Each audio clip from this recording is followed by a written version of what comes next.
அடிப்படை தேவைகள் வேண்டி பேட்டி கொடுத்ததால் மின்சாரத்தை துண்டித்த சம்பவம் காஞ்சிபுரம் மாவட்டம் ஸ்ரீபெரும்புத்தூரில் நடந்தேறியிருக்கிறது. அது தொடர்பான செய்தியை பார்த்து வருகிறோம். ஸ்ரீபெரும்புத்தூர் அருகே இருளர் குடியிருப்பு பகுதியில் முறையான மின் இணைப்பு இல்லாத நிலை ஏற்பட்டுக் கொண்டிருக்கிறது. தொடர் புகாரை அடுத்து முறையாக இணைப்பு கொடுக்காமல் கொக்கி போட்டு மின்சாரம் அளிக்கப்பட்டு வருவதாக நியூஸ் தமிழுக்கு பேட்டி அளித்த மக்களால் அங்கு மின்சாரம் துண்டிக்கப்பட்டிருக்கிறது. அடிப்படை தேவைகள் வேண்டி பேட்டி கொடுத்ததால் மின்சாரத்தை துண்டித்த கொடூரம் அரங்கேறி இருக்கிறது. அது தொடர்பான அண்மை செய்தியை பார்த்து வருகிறோம். தொடர்ந்து இது தொடர்பான விவரங்களை வழங்குவதற்காக இணைப்பில் இணைந்திருக்கிறார் என்னுடைய செய்தியாளர் ரீகன். அவரிடம் பேசலாம். ரீகன், அந்த பகுதியில் என்ன பிரச்சனை நிலவிக் கொண்டிருக்கிறது? மின்சாரம் தற்பொழுது கிடைக்கப்பட்டு விட்டதா? மிரட்டிய அந்த நபர் யார்? என்ன நடக்கிறது?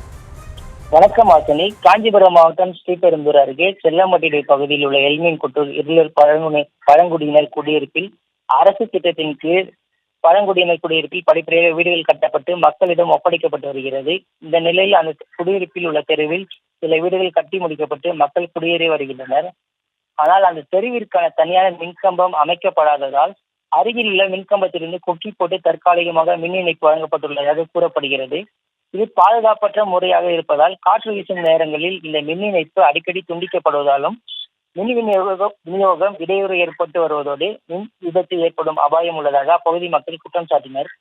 இது குறித்து நியூஸ் தமிழ் தொலைக்காட்சியில் செய்தி ஒளிபரப்பானதை தொடர்ந்து முறையற்ற வகையில் குத்தி அடித்து வழங்கிய மின் இணைப்பும் துண்டிக்கப்பட்டது.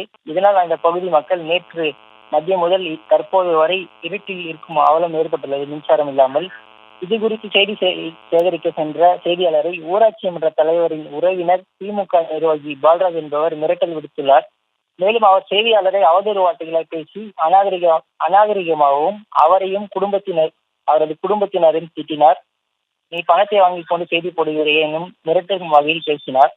ஊராட்சி மன்ற தலைவராக இல்லாத பால்ராஜ் இந்த பகுதியில் தான் ஊராட்சி மன்ற தலைவர் என கூறிக்கொண்டு செயல்படுவதாக குற்றச்சாட்டு எழுந்துள்ள நிலையில் தற்போது அந்த பகுதி இருளர் இன மக்களின் பாதிப்புகளை செய்தி சேகரிக்க சென்ற செய்தியாளர் மிரட்டிய திமுக பிரமுகர் பால்ராஜ் செயல் அந்த பகுதியில் பெரும் பரபரப்பை ஏற்படுத்தியுள்ளது. இருளர் இன மக்களின் பாதிப்புகளை செய்தி ஆற்றிக் கொண்டிருக்கும் போதே ஊராட்சி மன்ற தலைவராக இல்லாத திமுக பிரமுகர் பால்ராஜ் இருளர் இன குடியிருப்பு பகுதிக்கு ஏன் வந்தார்? அவர்களிடம் நான் தான் ஊராட்சி மன்ற தலைவர், ஏன் நீங்கள் எனக்கு சொல்லவில்லை என்று அவர்களிடம் பேசுவதும், இன்னும் அந்த குடியிருப்புக்கான பில் எனக்கு வரவில்லை என்று கூறுவதும், செய்தி சேகரிக்க சென்ற செய்தியாளரை தாக்கும் வகையில் மிரட்டியும் சென்றது. உன்னை விட மாட்டேன் என செய்தியாளருக்கும் அவர் குடும்பத்திற்கும் மிரட்டல் விட்டு சென்றது மேலும் பரபரப்பை ஏற்படுத்தியுள்ளது. ஆசினி, விவரங்களுக்கு நன்றி ரீகன்.